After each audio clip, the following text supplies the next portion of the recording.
I want to start off by talking about a little bit about aging, because a lot of our fit fathers and fit mothers are really interested in living a long and thriving life. And you are 86 years young. You describe yourself as a super ager. So what does super aging mean to you, Jim? Well, I don't know. I'm 86 going on 60. Basically, I really feel that every day is a miracle. My late great mother taught me something years ago.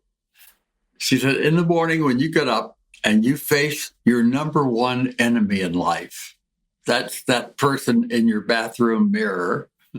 You have a choice. You can look at that person and scowl and growl and say in pain, good God, another day.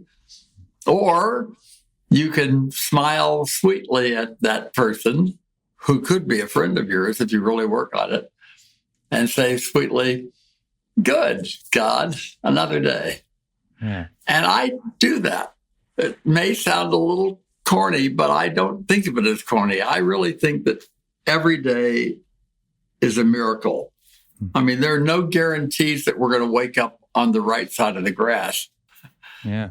So if you have that, you have that opportunity to say, today I'm going to be better. I'm going to do better. I'm going to make life better, not just for myself, but for everybody around me.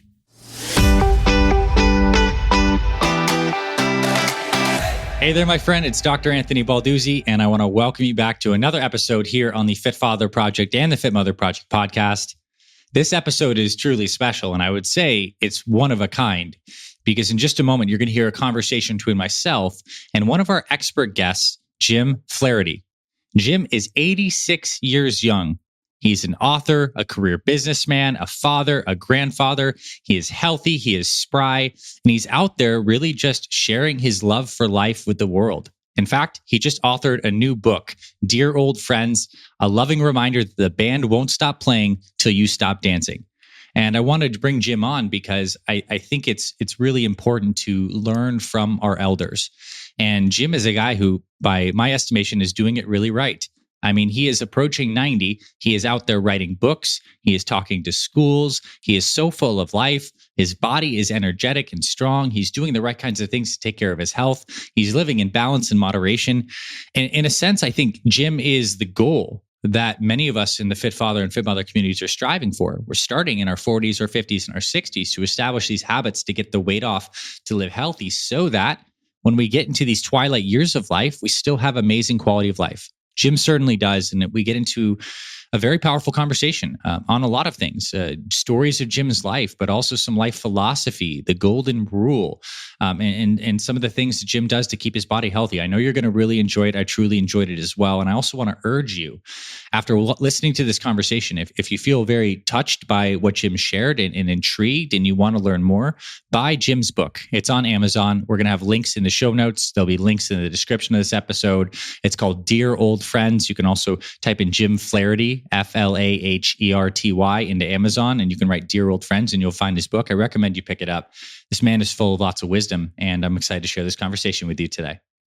All right, Jim, welcome officially to the podcast, my friend. I'm so happy to have you here. I think you're officially going to be our oldest and probably our wisest guest to date. I like that part.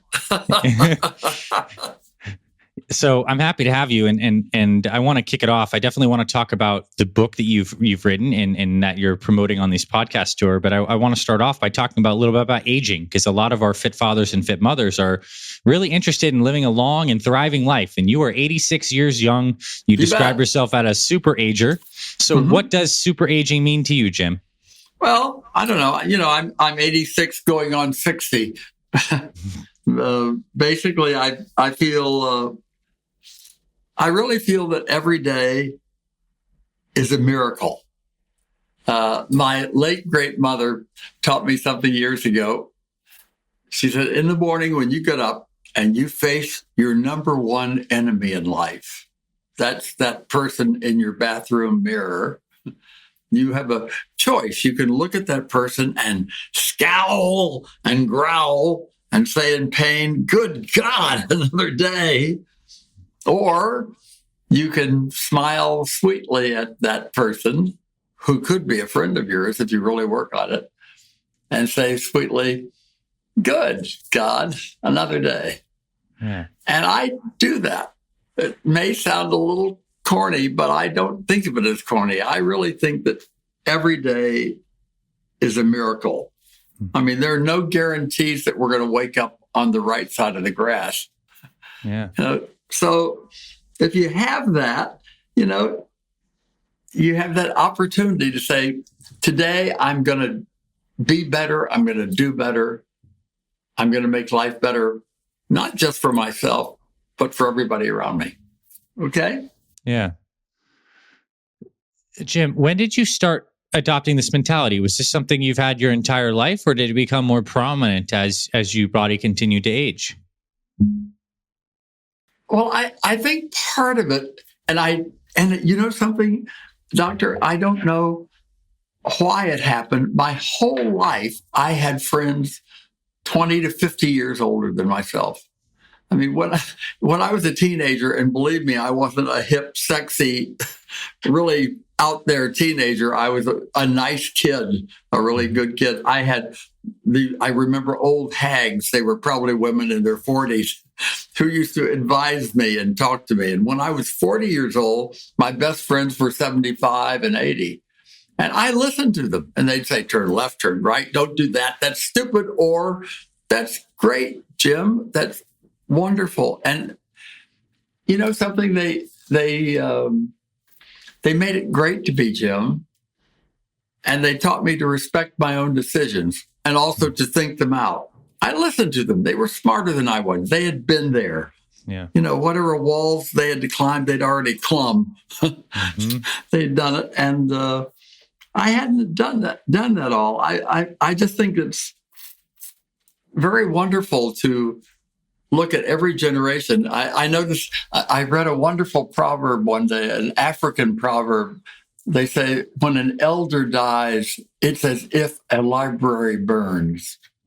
Mm-hmm. So it's not that I'm that much smarter than somebody who's 50 years old, but trust me, maybe I've had to overcome more issues than they have.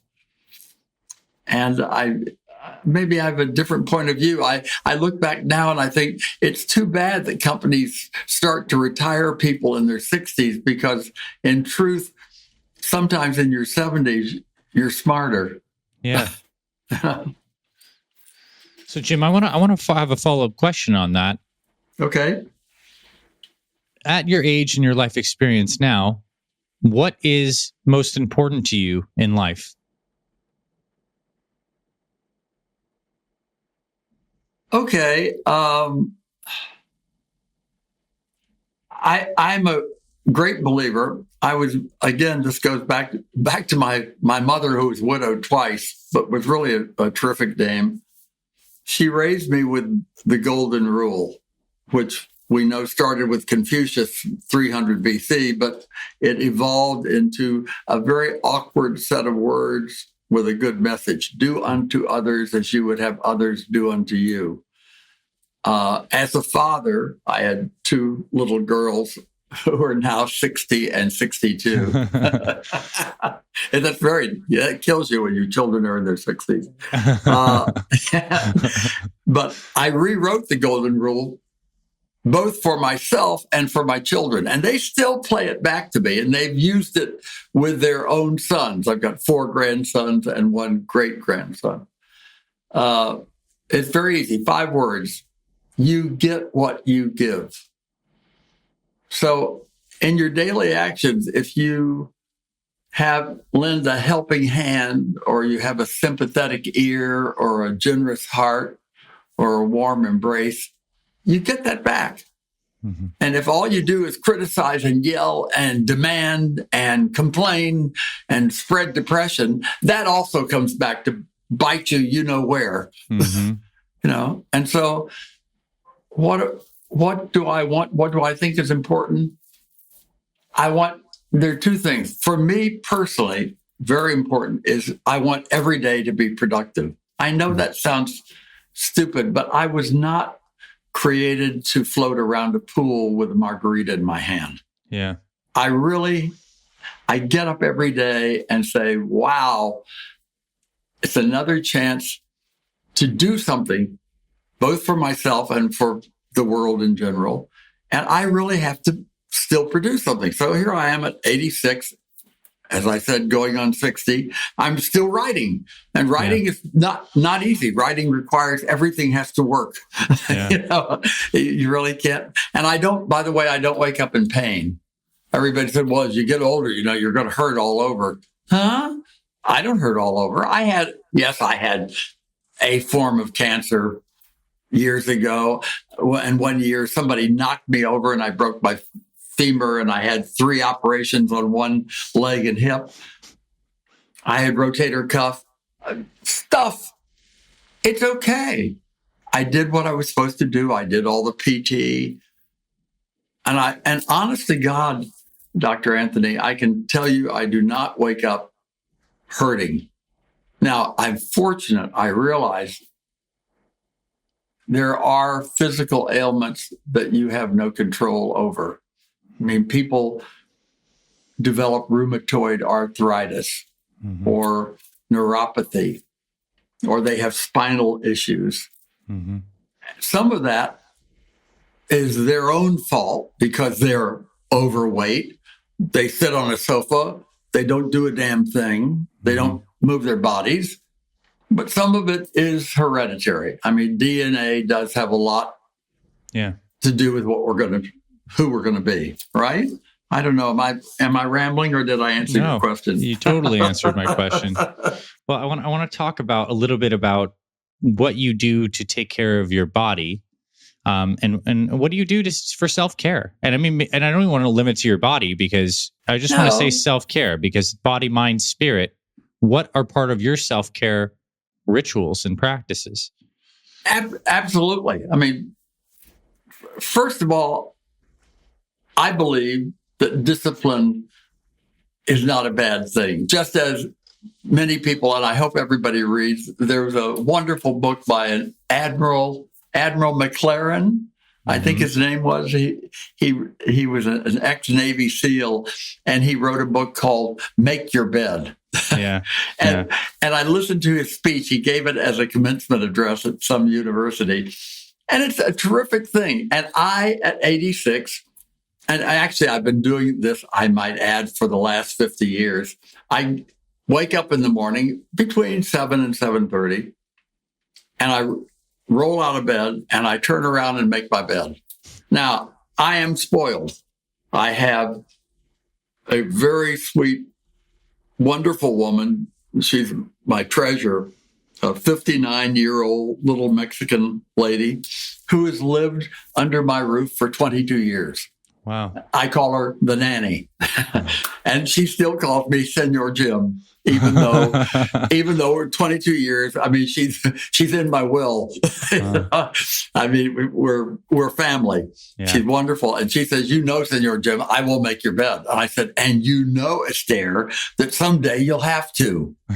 But until you have to, I'm going to do it. I'm going to take something sloppy and make it neat. That's going to be the first thing I do with the day.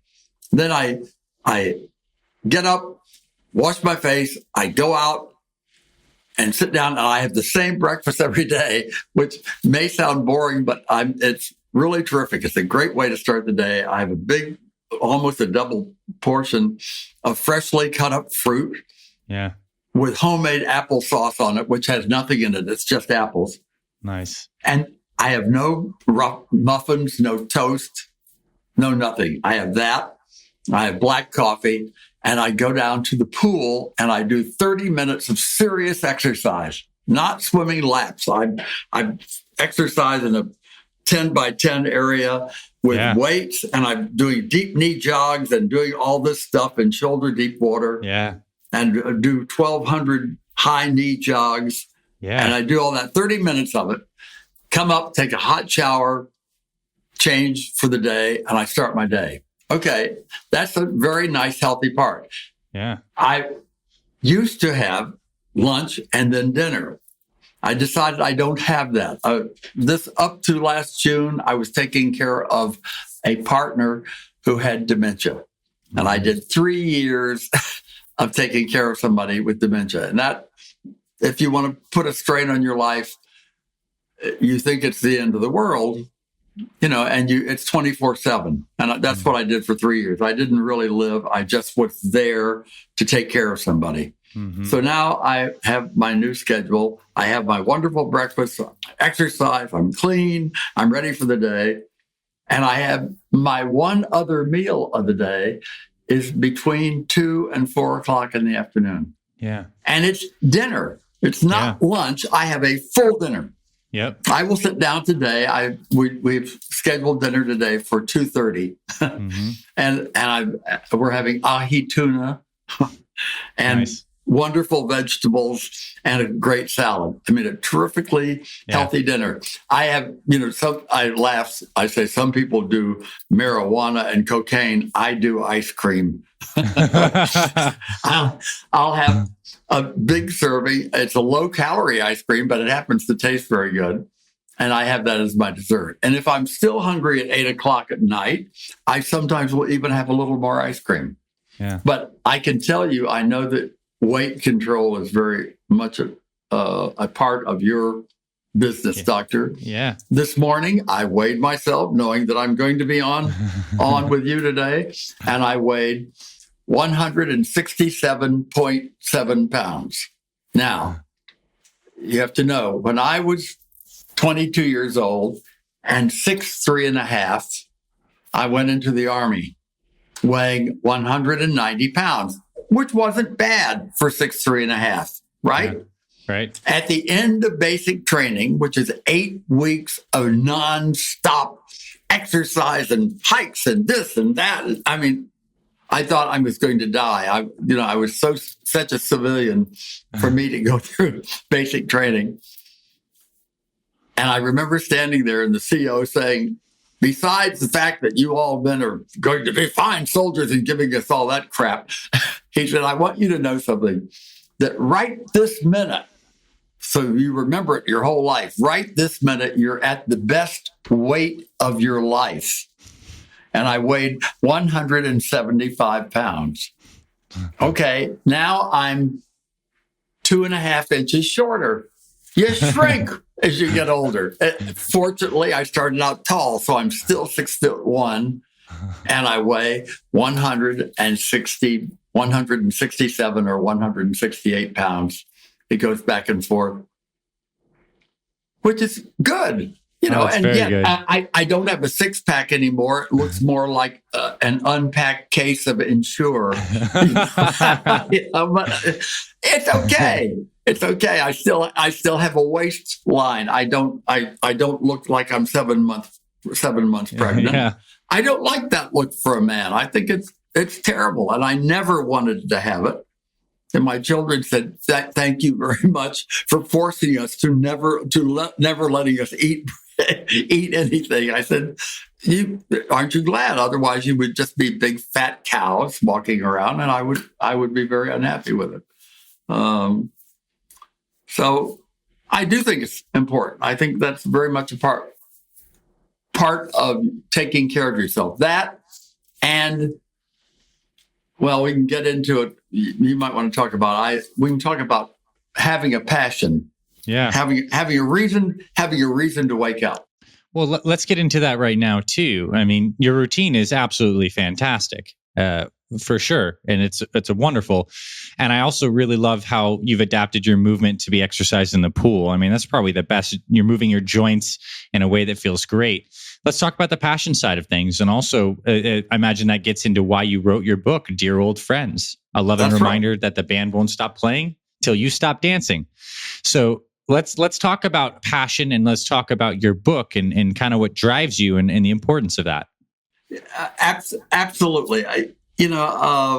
When I wrote in the book, one of the chapters is called "The Importance of Passion," and I say, no, not the sweaty kind. I mean the kind that really it's a passion for doing something instead of just watching TV. how about getting up in the morning and thinking, I'm going to learn how to paint. I'm going to write. Maybe I can start a small business with my friends. I can learn how to swim. You don't know how to swim? Shame on you. Everybody should know how to swim. I mean, that's a rule. Maybe I'll learn how to play bridge. I'll learn a new language. I have a friend, she's 83 years old, and she's working on getting her first college degree. And she said, it's fantastic, Jim. She said, I go to class in this community college, and the kids look at me and they think, Jesus Christ, should we rush up with a wheelchair? And she's in there. And she said, and I'm getting more out of the courses than they are, I think. And she's loving it. And she's getting a degree. I've gotten other friends to start a book club. Yeah. I said, very easy to get a book club going. As a writer, I who have written 2 novels and now this nonfiction book, I belong to a writers group. And we're 8 people that were from different planets. And they're nice Christian ladies that live in the mountains of North Carolina and Texas and in Wisconsin. And we all love each other. It's become group therapy. And we say things to each other that we wouldn't say to our best friends. Yeah. And it's terrific. Or I tell people, volunteer. You'd be amazed how much help your church needs, your hospitals need, your school. Recently I got to teach a 6th grade class in the school. Somebody said, we have no teacher. I live in a small town. And my nanny is studying for her citizenship test. Yeah. And it's a wonderful book that they give them with 100 questions, and they have to know all the answers, even though the interviewer will only ask her 10 questions. Yeah. She has to know all. And I'll tell you, anybody who really studies that would know more about the government and the Constitution and everything about America than any Americans do. Yeah. And so I took that book and I used that as my study guide. And we talked about how many amendments there are, what the Constitution stands for, and how many states. And amazing, what the kids didn't know appalled me. Mm-hmm. I thought, good God Almighty, what are they talking about? Are they just looking at television and not seeing anything? I mean, I want people to understand. I want them to in terms of passion, I want them to do something. The whole act of knowing that you're going to wake up and that you've got something to do, something to work on, it's great. Because a happier outlook is a healthier outlook. Yeah. So with your book writing, was this something that you knew from a very young age? You had a passion to write and express your thoughts and feelings in words? Or was this something that found you later in life? I'll back up to one quick story. When I was 13 or 14, my father died when I was 14 going on 12. I was, again, not a real hip kid. And he was district attorney of the city of Miami, right? So I was the DA's son, which was kind of neat. And the school gave me an option as I entered high school. You could take this or that, and one of the option courses was typing.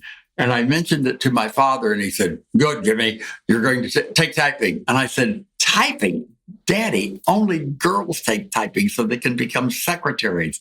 And he said, this is 1949. He said, Jimmy, the world will be run by keyboards. What he knew back then, I don't know. He knew as a DA, he knew how to type. He even knew Greg's shorthand, which he used to use in court. So anyway, I took typing, and I did lean toward journalism in high school. And then I went to University of Florida for 2 years. I'm from South Florida, by the way, Coral Gables, Florida. And I went to University of Florida 2 years, and I went to my counselor and I said, what am I going to be when I grow up? And he said, well, you could get a job in a small town Florida newspaper and you'd hate it, Jim, because you're not one of us. You're really not a Southern boy, which is true. Coral Gables was a Yankee town and I had Midwestern parents. Yeah. He said, why don't you look at this new course of study? Only 2 schools in America offer a degree in it. It's called communications, which now every roadside chapel and garage offers a degree in communications. Anyway, it was Colgate or Michigan State, and I wrote Michigan State, and they gave me a full tuition scholarship on, ready? I played bassoon. I was a concert bassoonist. Anyway, I went to Michigan State. I got a degree in communications. I came to New York and got a job, $3,400 a year. Wow. I took home $200 a month after taxes, and I had no allowance from home. And I was living in New York City. So I know what it's like to live on where every nickel really counts. Anyway, I eventually got a job as a copywriter in an advertising agency, and I worked hard at it, and I liked it. I thought maybe this is what I should do. And I kept working at it, and I worked, and I became a copy supervisor and then a group head. And suddenly I was in the corner office as the creative director. And I spent 30 years in advertising, and the last 20 of them were as a creative director. And even once I was hired by J. Walter Thompson, they sent me, my wife, and 2 children to Argentina, to Buenos Aires, Argentina, 6,500 miles, to live there for 4 years as creative director. So writing was something I did. I was paid to be a writer. Yeah. And I loved it. Then in later years, I thought, gosh, maybe I should have lived in a garret in a basement and suffered and tried to write novels. I don't know whether I had that talent. So I gave myself the assignment of writing a novel, and I wrote 2 novels. They're not bad. I've never publicized them. They're published, and they're pure fiction, birth, death, romance, sex, international travel, Broadway, all that stuff. Yeah. But the book I wrote now is more important. I wrote this because 44 years ago, I sat down and wrote a love letter to all my old friends. And I titled it Dear Old Friends. And I read it, and I smiled at it, and I filed it and forgot it. I had 2 kids in college. I had a new business. I had an ex-wife who I was very supportive of, and we had a very good relationship. I was starting a new business. I was out of my mind. Anyway, I found the manuscript last year, and I still liked it. And I rewrote it and added to it, and added the subtitle of "The Band Won't," or "Loving Reminder, the Band Won't Stop Playing Till You Stop Dancing." And I realized I'm now one of them. I'm a dear old friend to many, many younger people. So I could write it from 2 viewpoints. One of a 42-year-old who was writing to his old friends that he loved, and one as a 86-year-old who understands what it is to be growing old. So the book is about living. It's about living every day. And I say in the book, today, this very minute, you are the oldest you've ever been and the youngest you'll ever be. Yeah. And so let's make something happen. Learn to love life. Learn to respect every day and to get the most out of every day. And I really do. And yes, it doesn't mean everything. There are always violins playing and birds are chirping. No, crap happens. And some families, it kills me. Pardon me, where somebody develops a deadly cancer. Right. And damn it kills you. I mean, there's not a Sunday. I'm a collapsed Catholic, by the way. My rabbi friend called me that, a collapsed Catholic, and I'm an elder in a Presbyterian church. So I see the poor Presbyterians have got some old collapsed Catholic calling the shots. Anyway, it works. And every Sunday I pray, please don't let anything happen to the people I love and to my children and to my grandchildren, because I know how hard it would be to overcome an obstacle. And what do you do when you're facing an obstacle? How do you handle it? And can you give yourself enough oomph to face it? And I say to people, don't do it alone. Share it with your friends and listen to advice and talk to your primary physician. And also look ahead. I tell everybody now, especially where so many of my friends are older, I say, are you prepared for what's coming next? Are you going to need somebody to live with you? I would rather you didn't live alone. I don't think elderly people should live alone. I think it's a very unhealthy situation. Either, and one of my daughters says, "Daddy, you can come and live with me." And I say, "I'd rather take gas." And she said, I was expecting that kind of loving remark from you. I said, "No, I love you dearly, and you have your life, and I have mine." And we spend time together, and we have a great time together. And fortunately, I have a nanny. And if I didn't have my nanny, I would put myself into one of these, I call them elderly resorts. Mm-hmm. They're elderly residential centers. Yeah. And some of them are quite beautiful and very nice. And they have independent living, assisted living, a dementia wing, and Alzheimer's wing. Mm-hmm. So you can't put everybody together. I mean, you don't really want to live with wheelchairs and walkers, which I did for the last 3 years. That was because I was caring for that. Okay. Yeah. Where else can we go? Well, I have a question. I have a direct question for you on this to follow up. Shoot. How does one overcome obstacles and remove fear? And I want to think back, and I'm going to reflect on a little bit of my personal situation right now. You had those three femur operations and surgeries, among other things that have happened to your body. I imagine when that happens, you're both feeling the challenge itself, like accepting this is what it is, but also working on maintaining a positive attitude. And I think that can apply to many other situations as well. How do you believe someone creates this positive, healthy mindset that can overcome obstacles and fears while also still being very real with what's happening? Well, again, this is me. It's not everybody, but I do share this advice with many of my friends who are, I'm not sure what to do, blah, blah, blah, blah, blah, talking about what might happen to their life. And I said, let's think in terms of poker or bridge. You play the hand you're dealt. Yeah. And not every hand it's easy when you have a winning hand. Say, fine, Bob, give me your chips. I win. I've got a healthy body. I've got a healthy head. I win. You lose and I win. Fine.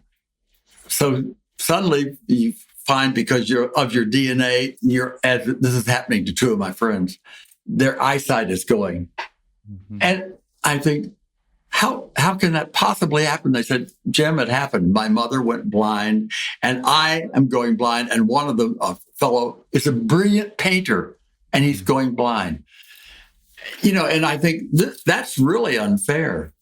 That's terribly unfair. It would be like, for me, if anything happens to my hands, I get very nervous. I've had trigger finger surgery where they've had to go and give me cortisone shots in joints, and once to have surgery to open a finger.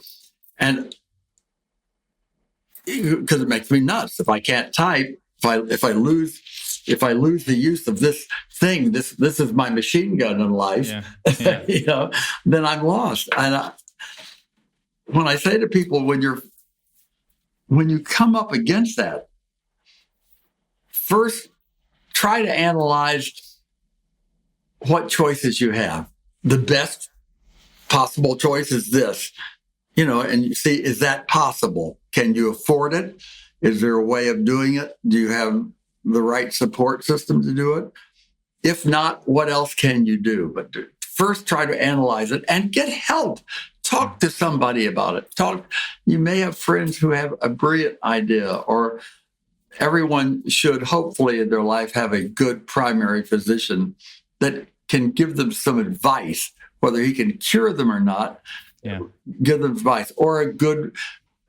I'm not knocking a minister, because in my case, my minister happens to be a Yale scholar, and he's absolutely brilliant, and he's become a good friend. And I mean, you play that hand you're dealt. You get it. Yeah. And you have no guarantees that every hand is going to be a winner. Yeah. Right? Yeah. Yeah, that's good advice.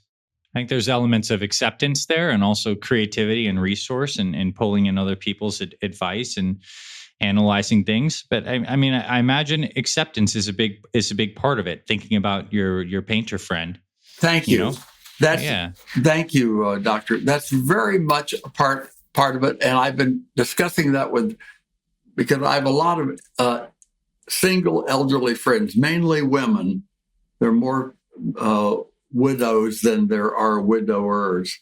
Yeah. And I say part of it is acknowledging your age. I acknowledge my age. Recently, I went into New York. I still have an apartment in New York. I'm trying to sell it because I realize I don't belong in New York anymore. Mm-hmm. I live in the country. My house is a converted barn, and I love it. And I'm in a town of 2,600 people, and it's quiet and calm and easy, and nothing happens. Then I go into New York, a city I absolutely loved, and it turned little Jimmy from Coral Gables into Jim, get out of my way. Yeah. And I grew up professionally there, and it's a great competitive environment. So it was good for me. I mean, in New York, you can't be mediocre if you really want to get ahead. You've got to be able to fight your way through. But acceptance, right? I mean, it's acceptance. It's knowing I acknowledge that I'm 86, and that if I went into New York tomorrow, I would take a cane with me, because where I used to walk all over the city, I don't really want to walk all over the city anymore right now, and it's hard. There's crowds and people are pushy, and by the way, this is on or off that question. I have another quote in life that I've absolutely loved and absolutely bought into. I don't want to forget it today while we're talking, Doctor. Noel Coward, the British wit and wag and writer and actor and all the kind of things that he was, years ago had a line that I totally bought into, and I still buy into it at my so-called ancient age. It's really quite wonderful. Work is much more fun than fun. Yeah. And it is. I think it is good to have fun. I know people say, but damn it, Jim, I've worked all my life and now I want to do something. I say, fine, get Lucille and pack up and take a 1-month cruise. Yeah. And it's great, but then get back to doing something. Life cannot just be one cruise after another, after another, after another. I did all that in my 60s and 70s. I did take time off. We had a villa in Acapulco. Nice. And I did take cruises, and I traveled a lot, and I loved it. One year we had some unexpected money from sale of a property, and I'd never been to Southeast Asia, and I booked a 7-week trip to Southeast Asia so that I could really absorb it. I absolutely loved it. I don't want to do it again. Yeah. Not now. Jim, I have a question for you. Do you feel that work that we do needs to have an element of being shared with others to be meaningful? Like, if you were writing these books, or if you were your friend and you were painting, and you merely wrote or painted for yourself in your room, in your barn, wherever you're at, you create, and it's important to you, but it's not shared. Is that as meaningful, or is that is there an element of the fact that we're supposed to create and share that brings life meaning? Oh, I think you're absolutely right, Doctor. I think to say, no, I just do it for myself, that's BS. No, I think if you're creating, whether you're a complete amateur, if you're painting something, great if you can get a group of people to paint. My mother was a painter, and she was living in an adult community the last 10 years after being widowed the second time. And she taught painting, and the people loved it. She said, I charged them $4 for a 3-hour course. I said, okay. She said, otherwise they don't take it seriously. But if they put out $4 each, then it's good for them. And everybody loved it because they were painting together and they created something. And I feel the same thing about writing. I write a blog now and then. I sent out a blog yesterday, which was very interesting to me. And it was written to aging women, and it was a blog, a very serious blog.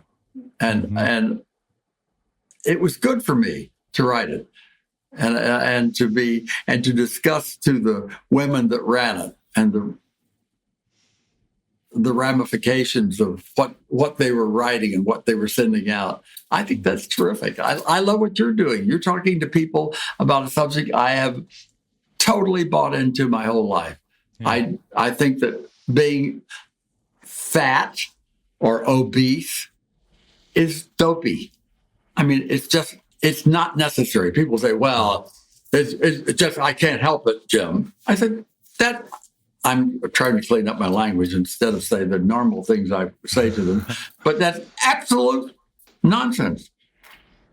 Everything is controllable. Yeah.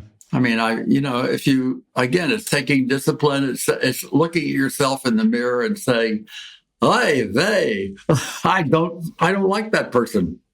And I know it's not healthy. And everybody knows it's just not healthy. And so what you're saying is they have good, healthy habits, and whether they're eating habits or exercise habits. I mean, to tell the truth, Doctor, if there's one thing that annoys me, it annoys me that I can't pound the desk and say, well, doesn't matter, I've got 20 more good years. Well, I'm afraid that's not true. Even though I have no inclination or indication that I'm going to check out for good tomorrow or the next day, I know the body can do strange things to you. Right now, my heart is healthy. By the way, I did have epilepsy 3 or 4 years ago. I take a pill for it 3 times a day, and it's never, ever bothered me. Mm-hmm. And I'm hoping to have another 5 or 6 good years of being able to do all this, to be able to write and to talk and to do everything. What's the guarantee? I don't know that. Life will end at the right time, and you hope that it will end quietly and that you won't be a pain in the neck to everybody. Yeah, well said. I have a few more questions to wrap up this convo. Jim, Please. The first one is, was there a particular age in your life where you started to view time as being much more precious? Like the way you speak about time now, and the day is a miracle and a gift, and you get up and you're able to really experience that as true for yourself. Was that the same mentality you had in your 40s, in your 50s, in your 60s? Was there a point where you started to make these shifts in your relationship to time? That's very interesting. I don't think it was part of my mentality in the 40s and 50s, because to tell the truth, Doctor, I was so busy. At age 48, I bought an abandoned stack of stone and with one partner converted it to a country inn, quote, and conference center in a town that nobody knew about. And everybody said, you're out of your mind, Flaherty. And I left New York and left a big 6-figure salary to come up and do nothing. And I worked 70 hours a week for 25 years doing that. Wow. 70 hours a week, 80 many weeks. 70 was the norm. I was there at 7 o'clock every morning with coat and tie on saying, good morning. Did you sleep well? And we got up to earning 4 and 5 stars and got to be well known nationally and internationally. Wow. And it did very well. When I hit 60, I went through a mental thing of, wow, all of the Flaherty men, all of them, had died before 60. All of them. And I thought, I'm here at 60. Am I going to kick off? Yes. And I knew I had done one very, very smart thing 60 years ago when I was still in my 20s, standing outside of a hospital in Brooklyn, waiting to see my new baby child, my second daughter. I was smoking one of my 2-pack-a-day cigarettes, and this was the year before it caused cancer. It was 1962. Okay, you were safe then. In 1963, they said, hey, smoking causes cancer. And, it was 62, and I was standing there, and I said, this is bad for you. And you know that sucking something down in your lungs has got to be bad. And you don't want either of your children to smoke. I was talking out loud. I still do that. Maybe I like the answers better. And I took it and I put it out and I never smoked again. And I know that's one of the reasons I'm still here. For sure. And then, by the way, I when I turned 80, I use 80 as a good kickoff point. When I turned 80, I stopped drinking. I wasn't drinking. Hell, you can't drink too much when you're in 80s because you fall over. but I thought I really don't need to have. And instead of just having a cocktail and a glass of wine, I suddenly didn't have to work, and I was having 2 cocktails and 2 glasses of wine. And I thought, this is stupid, Jim, and you really don't need it. And I stopped. And I love seltzer. I have seltzer all day long, and I really like it. And that also is a great way to, by the way, controlling weight. Stop drinking. Yeah. You'd be amazed. My God, alcohol turns the sugar in your system. You instantly lose weight. So, I think from 60 on, I started thinking, if you really want to live a long, productive life, and I have to have that word productive, that's part of me, then you've got to discipline yourself and make some rules for yourself and follow them. And, get to bed at decent hours and not be boring. I didn't lead a boring life. God, I've had a lot of fun. Yeah. I've really had a lot of fun. And I'm still mentoring groups. Recently I had to mentor a group. AA asked me to come in to mentor a group of guys. They were 20 to 30. They were having career problems. They'd had drinking problems. They were getting over that. They were this and that. And I heard the guy introducing me. They hadn't seen me yet. I was kind of standing out of the classroom. And he said, and Mr. Flaherty has been a successful businessman in the area, and he's had 2 careers. He's an advertising and an innkeeper and all these things. And by the way, he's 85 years old. This is last year. He's 85 years old. And I heard someone say, oh, Jesus Christ. I was sorry I didn't have a walker so I could walk in with the walker, bend over, and then throw it off the side and then talk to them. As is, I walked in. I didn't say hello. I walked in and told a joke. And when they were all laughing, I used the joke then to lead into a point that I wanted to make. And it worked out fine. And I love that. I love to be able to, and I'm assigned right now, I'm going in to mentor or speak to some of the groups. Some of the most expensive private schools in the country are all around the small town where I am. Hotchkiss. Have you ever heard of Hotchkiss? I've heard of it. $60,000 a year for grade school. Wow. Right. And they're going to have me come in and talk to the business group and the something group because I can tell them this work is much more fun than fun. I also can talk about the importance to me of being on time. I'm one of those that says, if you arrive someplace on time, you're late. Mm-hmm. Be an hour early rather than 5 minutes late, but don't be late. I went to work an hour and a half early my whole life when I was taking home $200 a month and when I was earning $150,000 a year. I still went to work an hour and a half early. Yeah. Well, Jim, this conversation, amazing. I mean, I personally gleaned so much from this, and I want to thank you for sharing. And I also want to say, where can people find your book, Jim? Ta-da! This is not the book. The book is much smaller. This is the book.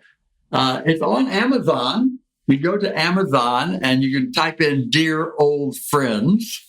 If you could remember the subtitle, "A Loving Reminder the Band Won't Stop Playing Till You Stop Dancing." Or look under Amazon and James B. Flaherty, Flaherty, and you'll find the book there, both for your Kindle or as a paperback. And it's not expensive, and it's not a hard book to read. You can actually read the book in a couple of hours, 2.5 hours, 3 hours. But I guarantee that you cannot read the book without coming away with 1, 2, 5, or 10 ideas for making your life better, happier, more worthwhile. Jim, thank you so much. I'm excited to dive in and fully read your book, especially after this conversation. I appreciate you so much for coming on here. We will also link Jim's book in the show notes of this episode, wherever you're watching this, where you can find the show notes. There'll be links to Amazon where you can find Jim's book. And Jim, Great. Thank you. Thank you for being a super ager, for being a man that is able to provide so much wisdom and perspective, for being an elder for us. And I truly appreciate this conversation today. It's been terrific, Anthony. Thanks so much. Thanks, Jim.